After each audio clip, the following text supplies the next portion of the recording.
ॐ नमः सिद्धेभ्यः।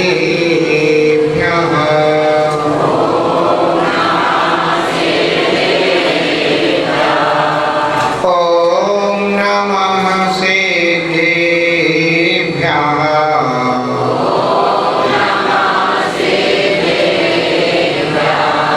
नमः श्री शांतिनाथाय जगज्शांति विधायिने कृष्ण कर्मोघ शांताय शांतये सर्वकर्मणां गुरुभक्त्या वयं साध द्वैपाद्वैतवर्तिनः वन्दामहे त्रिसंख्योन नवकोटिमुनीश्वरान्। जय बोले गुजरात श्री आदिनाथ भगवान की, एक गुजरात श्री चंद्रपुर भगवान की, एक गुजरात श्री शांतिनाथ भगवान की, एक गुजरात श्री पार्श्वनाथ भगवान की, एक गुजरात श्री महावीर भगवान की, परम पूजनीय आचार्य भगवान श्री पूज्यपाद स्वामी की, परम पूजनीय आचार्य भगवान सुरक्षाचार्य हृदय विराट सागर जी महाराज की, अहिंसामय विश्व धर्म की, उत्तम आकिंचन धर्म की, 10 लक्षण महापर्व की।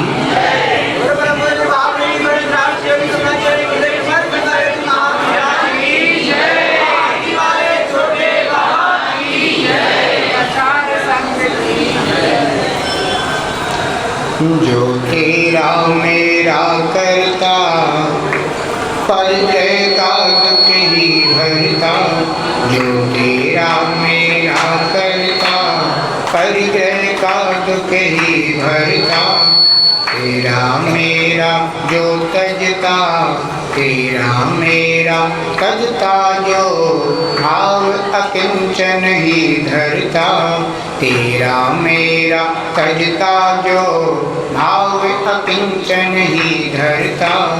आकिंचन योगी हो आकिंचन योगी ही सुखी कहाए रे, जीवन में पानी की बूंद कब मिट जाए रे, जीवन में पानी की बूंद कब मिट जाए रे।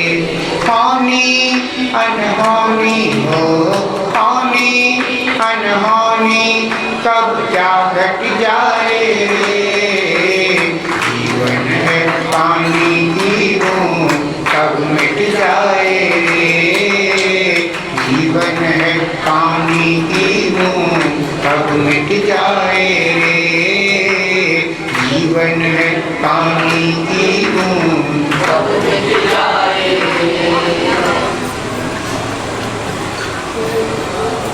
आज उत्तम आकिंचन धर्म का दिन है।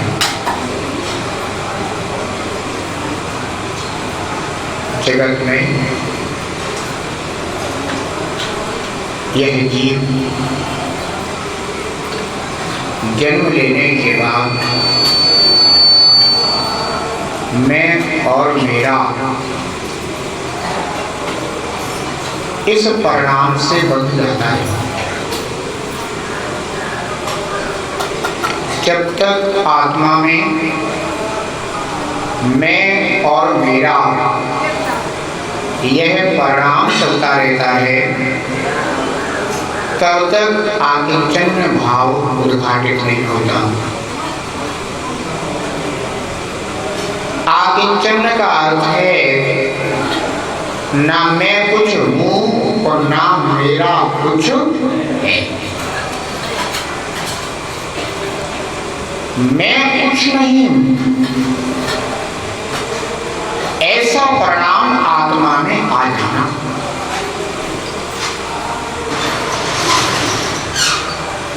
अभी हम सभी के अंदर ये परिणाम चलता है कि मैं भी कुछ हूँ।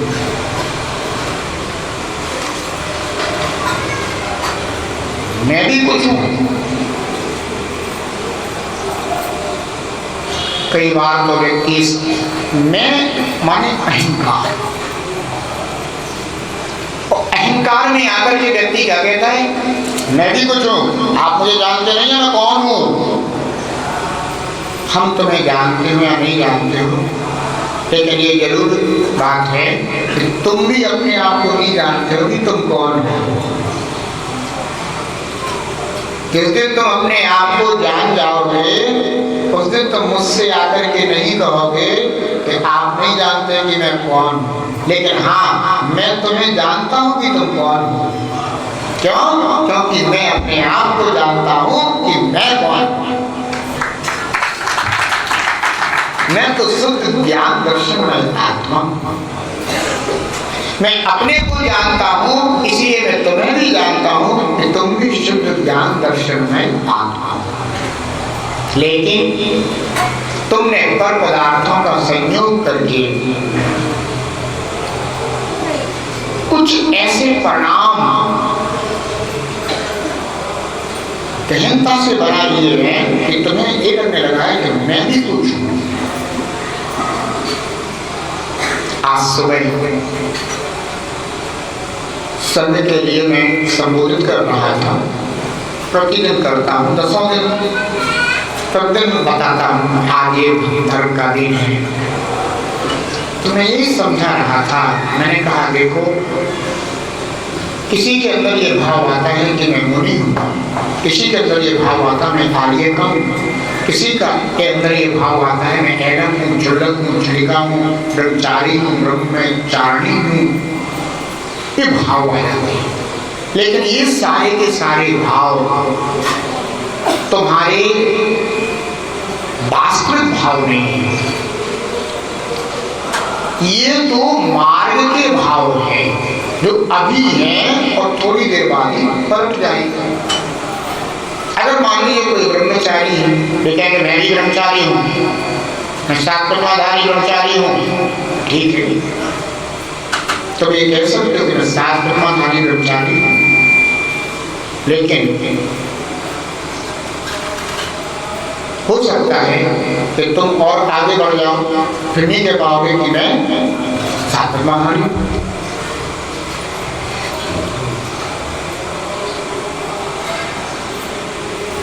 कहने का तात्पर्य ये है, ये जो भाव आ जाते हैं कि मैं इतने ब्रह्मचारी हूँ, मैं मुनराज हूँ, ये भाव भी एक आत्मा के अंदर अहंकार पैदा कर देता है।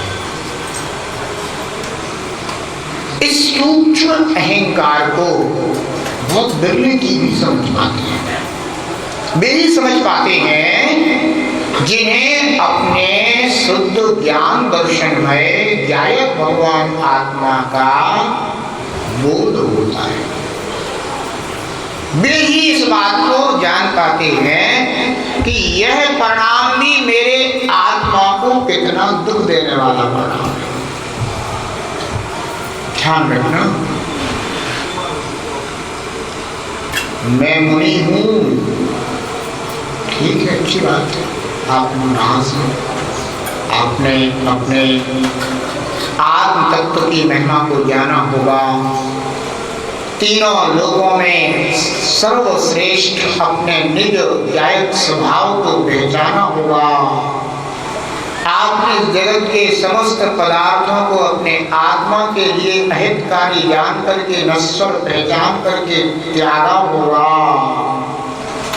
लेकिन अगर आपने इस पर्याय को प्राप्त करने के बाद और यह संबंध बना लिया कि मैं मुनि हूं, तो मुनि से संबंध बनाने वाला कभी अरहंत नहीं बन सकता, लेकिन आत्मा से संबंध बनाने वाला मुनि जरूर अरहंत दशा को प्राप्त कर सकता है।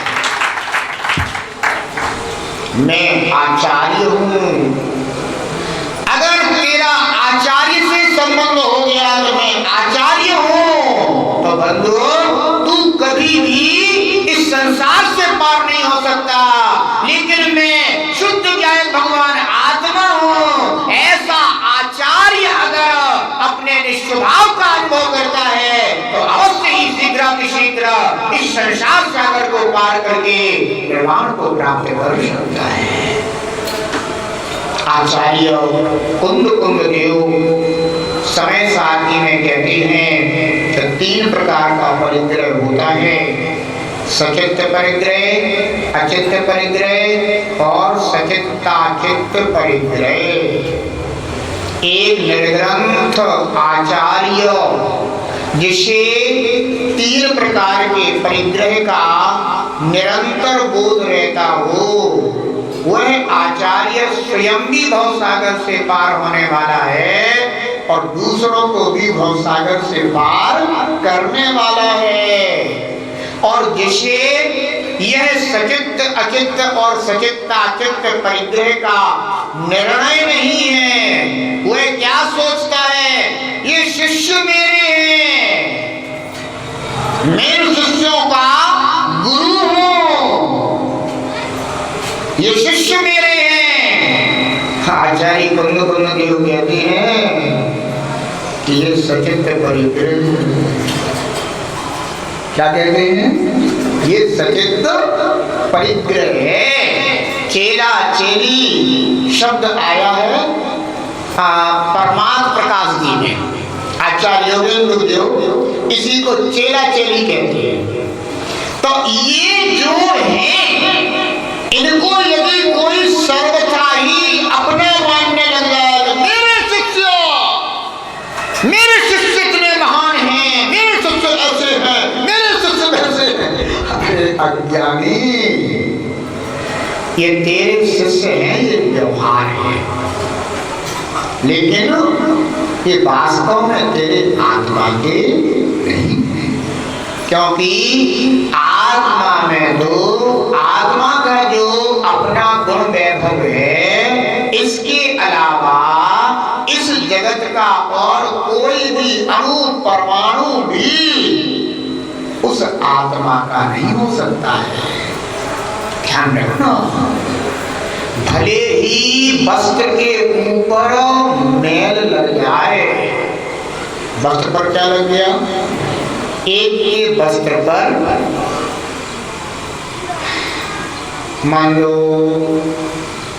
डामर लग गया, काला दिखने लगा, एक के वस्त्र पर दूध गिर गया, क्या गिर गया, दूध गिर गया। अब ये बताओ,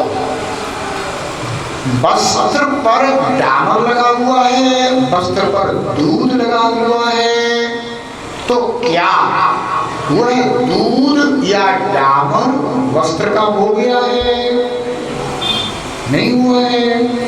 जानते हो ना, है कि वस्त्र का जो अपना स्वभाव है वह उसका हो सकता है, लेकिन बाहर से आया हुआ दूध या डामर जो कुछ भी लगा हुआ है वह उस वस्त्र का नहीं हो सकता। यही कारण है कि डामर भी दाग है और दूध भी दाग है। ध्यान रखना,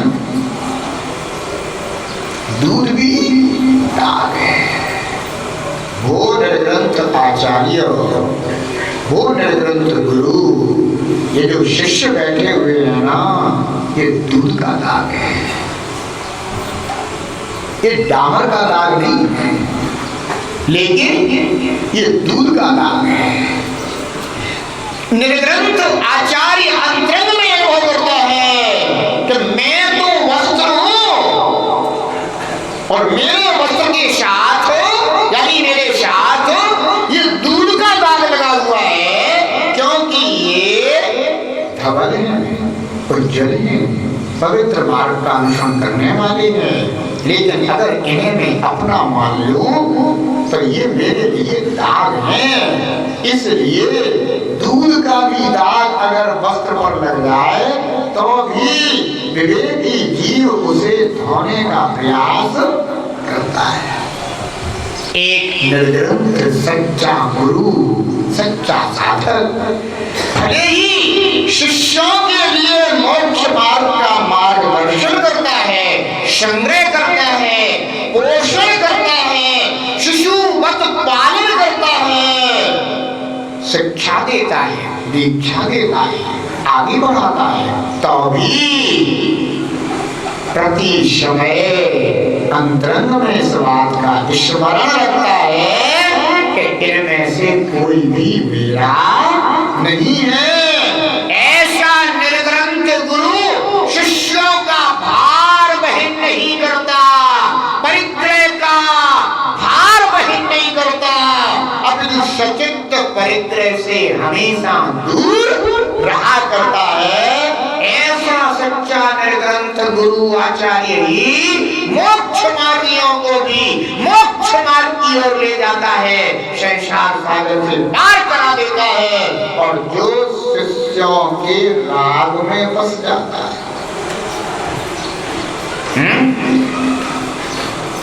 मेरा शिष्य ऐसा और ये मेरा शिष्य ऐसा और ये मेरा शिष्य ऐसा है, मेरा है, मेरा शिष्य है, ठीक व्यवहार में अगर कहते हो ठीक माना जा सकता है, और अगर अहंकार में कहते हो तो बंधुओं ना तुम तरोगे ना तुम्हारे शिष्य तरेंगे, ये दोनों संसार सागर में ही डूब करके मरेंगे बंधुओं, वे कभी समाधि भ्रम को भी प्राप्त नहीं हो सकते। ध्यान रखना, निर्ग्रंथ साधक जानता है कि मेरी आत्मा ही निर्ग्रंथ है। कौन निर्ग्रंथ है? मेरी आत्मा सदा निर्ग्रंथ है। क्यों?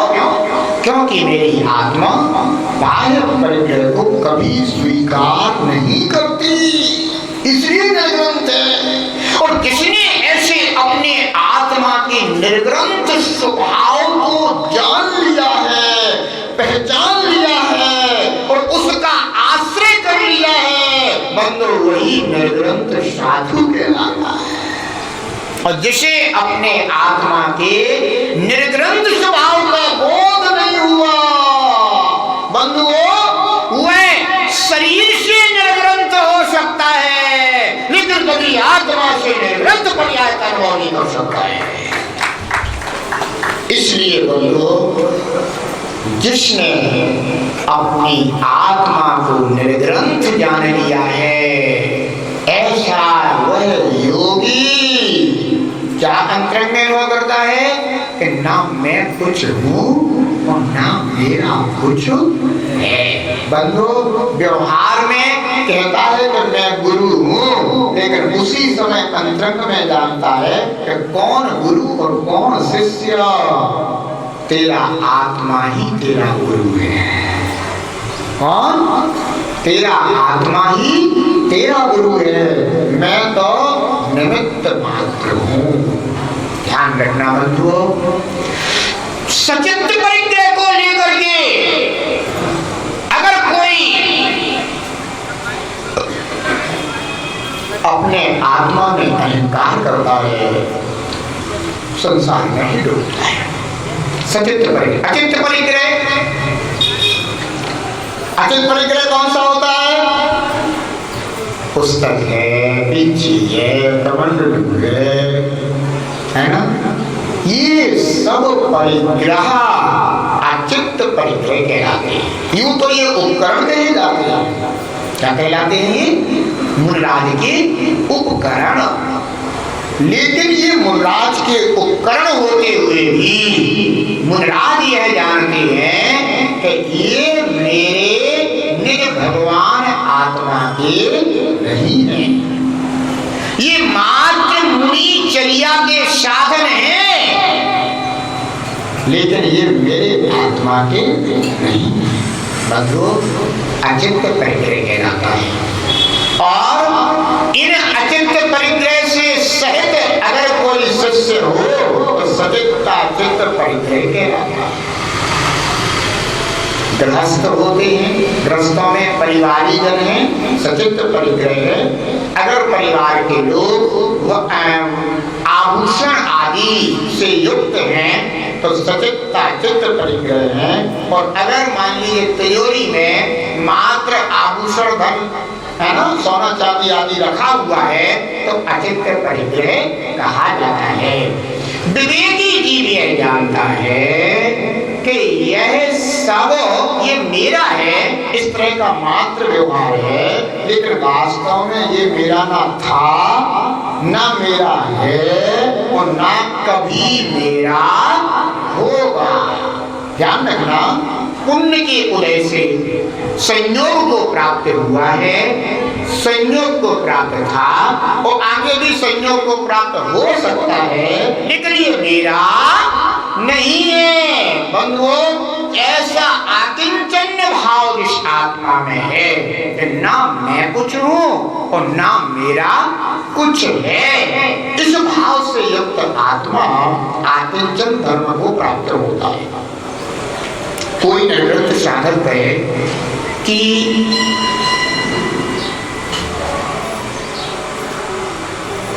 मैं मुनि हूं, 28 मूल गुण मेरे हैं। ठीक है ना? मैं कौन हूं? 28 मूल गुण मेरे हैं। आचार्य भगवान कहते हैं ना तुम मुनि हो और ना मूल गुण। ये मार्ग है, ये क्या है? मार्ग है, लेकिन मार्ग मेरा स्वभाव तो नहीं है। मार्ग मेरा कोई स्वभाव नहीं है मेरा। कोई व्यक्ति रास्ते में जा रहा हो तो कहे ये रास्ता मेरा है, तो तुम कह तो सकते हो कि रास्ता मेरा है क्योंकि तुम्हारे घर की ओर जा रहा है, लेकिन वो रास्ता तुम्हारा थोड़ी हो जाएगा। नहीं तो तुम उस अधिकार के मालिक बाउंड्री खिंचवा दो, ये रास्ता मेरा है, तुम बाउंड्री बनवाने लग जाओ तो क्या होगा फिर? लोग कहेंगे जैसा अज्ञानी जीव है, ये रास्ते को अपना बना रहा है, हटा उसको यहां से। अभी लड़ाई झगड़ा रहा है। व्यवहार हो सकता है कि ये मेरा मार्ग है, लेकिन वो तुम्हारा नहीं हो सकता। बस वो आचार्य भगवंतों ने इसीलिए कहा है कि अपने द्रव्य स्वभाव को पहचानो। किसको पहचानो? द्रव्य स्वभाव को पहचानो और इस पर्याय से जरा दृष्टि हटाओ, क्योंकि जब तक तुम अपने द्रव्य स्वभाव को नहीं पहचानोगे और पर्याय को पहचानते रहोगे, तब तक तुम लड़ते और झगड़ते रहोगे। मैं अक्सर कहता हूँ कि एक कुछ चोर थे, चोर अभी चोरी करने के लिए चले गए और चोरी करने के बाद वहां से वो अनेक प्रकार के आभूषण आदि चोरी करके लाए। चोरी करके लाने के बाद किसी के हाथ में कंगन आए, किसी के लिए बंटवारे में कंगन आए, किसी के बंटवारे में पैरों के आभूषण आए, किसी के बंटवारे में गले के आभूषण आए, किसी के बंटवारे में आँख, तो आँख नहीं कान। अब मेरे को ज्यादा पता नहीं है, ये पंचम काल चल रहा है। भले आँख में आभूषण नहीं पहने जाते हो, लेकिन कुछ भी सब कुछ संभव है। अभी तक अंगूठियाँ अभी तक अंगूठियां कहाँ पहनी जाती थी? हैं? तो अब फिंगर में पहनी जाती थी, तो अब कहाँ पहनी जाती? कछु भी हो सकता है। ये कंचन काल चल रहा है, ध्यान रखना। इसलिए अगर मेरे मुख से ये भी निकल गया हो कि आपके आभूषण, तो ये भी कोई वो नहीं है, ये भी हो सकते हैं। सब कुछ जायज है, ना जायज कुछ भी नहीं है। हाँ, पकड़ लो भैया, कह रहे थे जुबान का आभूषण चश्मा तो है, बिल्कुल है भैया। तो ये जो आभूषण आदि हैं बंधुओं, किसी चोर के बंटवारे में नाक के, कान के, है ना, और भी सिर के बंटवारे में आभूषण आए, लेकिन कोई भी उस बंटवारे के बाद आपस में विवाद नहीं कर रहा है। क्यों नहीं कर रहा है? उसका कारण है कि सबकी दृष्टि सोने पर है, ना कि सोने की अवस्था पर है ना। सबने समझ लिया कि ठीक है, हमको इतना सोना मिलेगा, हमको इतना सोना मिलेगा, इनको इतना सोना, इनको इतना सोना। सबकी दृष्टि किस पर है? स्वर्ण द्रव्य पर है, ना कि स्वर्ण द्रव्य की पर्याय पर है। ऐसे ही जब हमारी भी दृष्टि आत्म द्रव्य पर होती है, चैतन्य द्रव्य पर होती है, तो फिर बंधु सारे प्रकार के जो विवाद हैं, ये सब विवाद समाप्त हो जाते हैं। जो कुछ भी है सब किसका है? इस पर्याय के कारण विवाद चल रहा है। कौन कहता है कि चैतन्य भगवान आत्मा मेरा है? बताओ। उसको अगर अपना मान ले तो समझो कि सब कुछ शांति ही शांति है। अगर वो एक समझ में आ जाए तो फिर बंधु यहाँ जितने सब बैठे हुए हैं ना, सबके अंदर वही चैतन्य भगवान आत्मा दिखाई देने लग जाएगा। ना फिर कोई मनुष्य पुरुष होगा, ना कोई स्त्री होगी, ना कोई बाल होगा, ना कोई वृद्ध होगा, सब एक समान हो जाएंगे। ये दृष्टि जिस ज्ञानी योगी के अंदर प्रकट हो गई हो बंधु, वह योगी आकिंचन योगी होता है, क्योंकि वो जानता है कि एकमात्र यही प्रभु मेरे हैं, इसके अलावा और कोई भी यहाँ बैठे हुए मेरे आत्मा के नहीं है। जिस दिन मैं जाऊंगा अपने प्रभु के साथ चला जाऊंगा, लेकिन इनमें से और कोई भी मेरा साथ देने वाला नहीं होगा। लेकिन अज्ञानी जीव कैसे होते हैं? वे सत्य को नहीं जानते, तो बाहरी जितनी भी वस्तुएं और बाह्य वस्तुओं में मैं और मेरे पर का एक संकल्प पैदा कर लेते हैं। ना वस्तु तेरी हो जाती है, ना तू उसका हो जाता है, केवल एक संकल्प भीतर जग जाता है।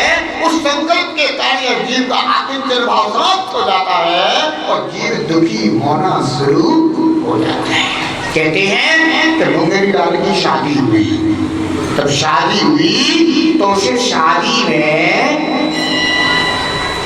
ससुराल पक्ष से कुछ सामान दिया गया। अब ससुराल से मिली हुई वस्तु बंधु बहुत प्रिय होती है, होती कि नहीं होती?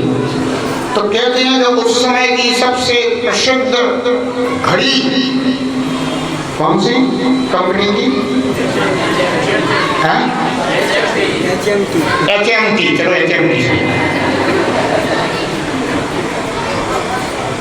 HMT की घड़ी उसके लिए उस समय दी गई, बहुत प्रिय थी, बहुत प्रिय थी, बहुत प्रिय थी। 20, 25, 30 साल हो गए, घड़ी क्यों की क्यों चल रही। कंपनी भी बहुत अच्छी, HMT की कंपनी। अब आजकल तो टाइटल वाइटल बहुत कुछ होती है। HMT कंपनी की घड़ी बढ़िया चल रही।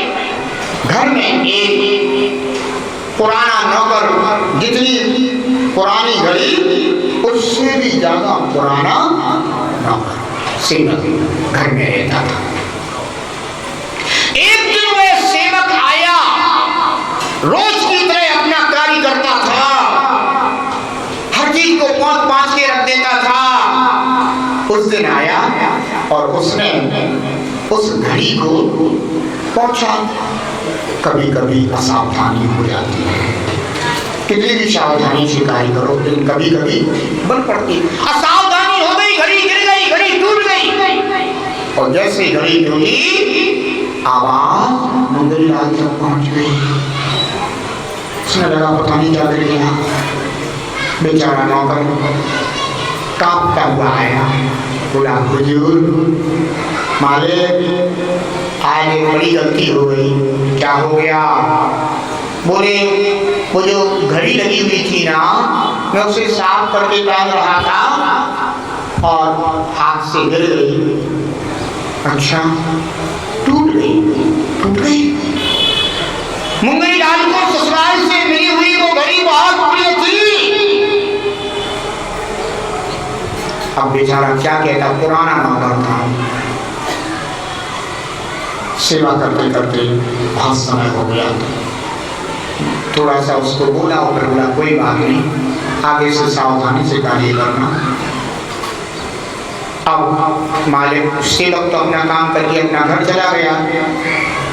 मुंगेरी लाल को तो जहाँ देखो वहाँ याद आए तो अपनी घड़ी याद आए। भोजन करने बैठे तो घड़ी, मार्केट जा रहे तो घड़ी, वापिस घर आए तो घड़ी, और रात को सोने को हुए तो कोई घड़ी याद आए कि जिस समय मेरी शादी हुई थी उस समय ऐसा ऐसा तिलकदान हुआ था, उस समय ऐसा ऐसा हुआ था, इस प्रकार से हमारे लिए घड़ी दी गई थी। करके वाकई याद आए। रात भर बेचैन रहा, नींद तो आई नहीं, केवल क्या चीज? घड़ी घड़ी घड़ी घड़ी घड़ी। घड़ी घड़ी सोचते सोचते सुबह हो गई। नौकर फिर आ गया, उसने द्वार पर दस्तक दी। तब उसे याद आया कि पूरी रात निकल गई, मैं सोया भी नहीं। ओ बंधु, उसको किसकी चिंता लग गई? घड़ी की चिंता लग गई। ये मेरी घड़ी, मेरी प्यारी प्यारी घड़ी टूट गई।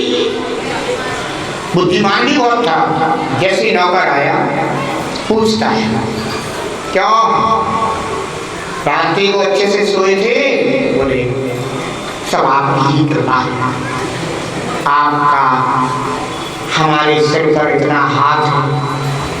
आराम से सोया स्वामी। मालिक आराम से सोया था। मुंगेरीलाल सोच रहे ये तो आराम से सोया और मेरी नींद हराम हो गई थोड़ी। अब मुंगेरीलाल सोचने लगा कि बदलाव, मैं तो रात भर तड़पता रहा और ये आराम से सोया। तो उसने बुद्धि लड़ाई थोड़ी सी, और बुद्धि लड़ा करके और इतना बोल करके नौकर अंदर सफाई करने लगा था। उसने बुलाया, बोले क्या बताया? मैं जब भी सोचता हूँ कि तुम्हारे लिए कुछ अच्छी चीज दूं, और तब तक तुमसे कोई ना कोई गलती हो जाती है। अब मैं सोच ही रहा था कि ये जो हमारी ससुराल से मिली हुई घड़ी है और कंपनी की चीज थी, मैं सोच रहा था कि मेरा सेवक जो है ना, बहुत बहुत मेरा सेवा भागी है, और क्यों ना मैं इसको ये भेंट स्वरूप दे दूं तो बहुत अच्छा रहेगा। कुछ पुरस्कार तुम्हारे लिए देना चाहता था, लेकिन क्या बताऊं वो कल तुम्हारे हाथ से टूट गई और सब ऐसे ही हो गया। अब देखो तो जो चिंता मुंगेरीलाल को थी वो उससे पलट करके और नौकर पर चली गई। अब नौकर काम भी कर रहा है और मन ही मन में सोच रहा है, धिक्कार है, मेरा तो दुर्भाग्य है। अगर मेरे से कल असावधानी ना हुई होती तो ये घड़ी मेरी हो जाती, आज मेरे घर में शोभा पाती। सब काम करता रहा लेकिन वही बेचैनी, वही बेचैनी, वही बेचैनी। बेचारा घर गया, रात को जैसे बिस्तर में पड़ा तो उसे तो दीवार दिखाई दे गई। दीवार पे टांग देता मैं ये घड़ी। अगर मुझे मेरे से सावधानी नहीं होती तो ये घड़ी ला करके मैं दीवार पर टांगता। दीवार पर टंगी टंगी और अलार्म उसका बोलता टन टन टन टन। बंधुओं, एक घड़ी है, घड़ी में जब मुंगेरीलाल का मेरे पन का भाव है तो मुंगेरीलाल दुखी, और वो ही भाव किसमें आ गया? नौकर में आ गया। काश ऐसा नहीं होता तो मेरी हो जाती। बंधु, जहां मेरा पन का भाव आ गया वही समझो कि दुख स्वरूप। एक छोटी सी वस्तु में मेरा पन का भाव आने पर आत्मा इतना दुखी हो जाता है, तो फिर विचार करना बंधु, कहां कहां तुमने मैं और मेरा जोड़ रखा है, दिल दिल में तुमने मैं और मेरा बना रखा है। ये संबंध व्यवहार में तो बंधु चलेगा, ये ध्यान रखना, ये व्यवहार में नहीं छूटेगा, लेकिन व्यवहार का संबंध व्यवहार तक ही है। ये व्यवहार का संबंध तुम्हारे साथ वास्तविक संबंध नहीं है, यथार्थ संबंध नहीं है, सच्चा संबंध नहीं है। क्योंकि आचार्य भगवान पूज्य पाद स्वामी श्लोक जिसमें कहते हैं, बपुर ग्रहम धनम दारा पुत्रा मित्रान शत्रुवा सर्वथान्यस्व भावानि मूढ़ा स्वामी प्रपद्यते। कहते हैं कि बपू यानी ये शरीर, इस शरीर के साथ मेरे पर का व्यवहार होता कि नहीं होता? ये शरीर किसका है? बोले मेरा है। और किसका है? हमारा है। मेरा है ये शरीर। कब तक? जब तक आयु कर्म। जिस दिन आयु कर्म समाप्त हुआ उस दिन ये शरीर तुम्हारा रहेगा क्या है? बंधु कह भी नहीं पाओगे, कहना भी चाहोगे तो भी ये साथ नहीं देगा, क्योंकि ये तब तक साथ है जब तक आयु कर्म का संयोग बना हुआ है। लेकिन अज्ञानी मूढ़ जी इस शरीर को सर्वथा अपना मानता है। वो कहता है ये तो मेरा है, मेरा है, मेरा है, लेकिन उसे नहीं पता कि 50 साल बाद अब तेरा नहीं रहेगा। बकू ग्रहम, ये घर, ये कोठी, ये बंगला, ये मेरा है, मेरा है। जब तक तू है तब तक है, और जिस दिन ये आँख, उस दिन याद रखना, बकुर ग्रहम धनम, धन मेरा है। बंधु तेरे आत्मा में किसी भी वस्तु का प्रवेश नहीं होता, केवल तू अपने भाव गाता रहता है, ये मेरा, ये मेरा, ये मेरा। बकुर ग्रहम धनम दारा, स्त्री, ये स्त्री मेरी है। व्यवहार में ये तुम्हारी हो सकती है क्योंकि तुमने विवाह किया हुआ है, लेकिन कम से कम भैया इसे व्यवहार तक ही समझो, बाहर तक ही समझो। तुमने तो भीतर बांध लिया उसको। कहाँ बांध लिया? भीतर। मैं ब्रह्मचारी था ललितपुर में 95 में, तो एक बार गुरुदेव ने कहा कि ऐसा करो कि सब ब्रह्मचारी लोग देवल की यात्रा कराओ, दर्शन करो। चलो देवल की यात्रा दर्शन कराएंगे अपन लोग। सब तैयार हो गए, तो एक वहीं के ललितपुर के पंडित जी थे, बिल्कुल वृद्ध हो गए थे, तो बेबी थी, तो उनको भी साथ जाना था। और वो विनम्र सागर जी के पिताजी थे मेरुचंद जी, तो उनकी उसमें दीक्षा नहीं हुई थी, लेकिन उनकी उसके बाद ही यहाँ द्रोणाचार्य जी में दीक्षा होने के बाद फिर यहाँ पर हम लोगों का 96 में प्रतिष्ठा महोत्सव में आगमन हुआ था। तो उस समय उन्होंने कहा कि चलो दर्शन कराओ देवगढ़ जी के। तो सब लोग देवगढ़ जी के दर्शन करने गए, तो पंडित जी जो थे तो पंडित जी खड़े। अब हम लोग लेट हो रहे, हम लोग ये सोच रहे थे कि दर्शन करके आ जाएंगे, शाम तक आ जाएंगे तो शाम की भोजन की व्यवस्था भी हो जाएगी। अभी लेट हो जाएंगे तो सब भूखे रह जाएंगे। तो हम लोग कह रहे थे अब पंडित जी चलो बैठ जाओ आप गाड़ी में। तो बोले थोड़े रुक जाओ, थोड़े रुक जाओ, अब फिर थोड़ी देर हो गई, फिर पंडित जी बैठो गाड़ी में, सब लोग तैयार हैं, हम लोग भी सब लोग खड़े हैं, अरे थोड़ी सी रुक जाओ, फिर थोड़ी रुक गई। फिर कहा पंडित जी बैठो तो गाड़ी में, आपको चलना मिला नहीं तो चलना है। बोले हमको भी चलना है, तेरा भी आ रही। अच्छा भी आ रही तो इतनी देर तो हो गया, तो नहीं आई। अरे अब बोले डोकरिया हो गई, अब डोकरिया हो गई तो धीरे धीरे आ रही होगी। तो फिर बोले पंडित जी, बोले बाकी संगे हमने 7 फेरे भी तो गए थे, गांठ बांधी थी। मेरुचंद जी बोले कि पंडित जी गांठ तो बाहर बंधी थी, लेकिन तुमने अभी तक गांठ भीतर बांध रखी है। बंधुओं ये जो भीतर गांठ बन जाती है, बस यही अपने आत्मा के लिए हित का कारण होती है। हाँ इतना समझो कि बाहर दुपट्टा से दुपट्टी को बंधा था, तुम कब बंध गए? लेकिन बंधुओं को दुपट्टे से दुपट्टा बंधता है और मोही जीव उसे अपनी आत्मा से बांध लेता है। ज्ञानी जीव यह जानता है कि यह मात्र कुछ समय का व्यवहार है, इसके बाद तो ना दुपट्टा रहेगा ना दुपट्टे वाली रहेगी, सब छूट जाएगा। बकुर गृहम धनम दारा, पुत्रा ये पुत्र मेरा है, ये पुत्र मेरा है, ये पुत्री मेरी है। लेकिन ये कब तक? जब तक बंधु साथ हैं तब तक। पुत्रा मित्राणी, ये मित्र मेरे हैं, शत्रुरा ये शत्रु मेरे हैं। लेकिन आचार्य उपासना नहीं करें, सर्वथान्य स्वभावानि लेकिन सर्वथा अन्य स्वभाव है। ये सब कैसे हैं? अपनी आत्मा के स्वभाव से सर्वथा भिन्न है। और मूढ़ा स्वामी प्रबद्धते, लेकिन जो मूढ़ जीव होता है, अज्ञानी जीव होता है, वह इन सबको अपना मानता रहता है। ये मेरी, ये शरीर मेरा, ये धन मेरा, ये ग्रह मेरा, ये स्त्री मेरी, ये पुत्र मेरे, ये शत्रु मेरे, ये मित्र मेरे। ना शत्रु तुम्हारे, ना मित्र तुम्हारे, कोई तुम्हारे आत्मा के नहीं है। एक बार सिर्फ अपने आत्मा के स्वभाव को स्पष्ट करके देख लो बंधु, सारे संबंध विसर्जित हो जाएंगे।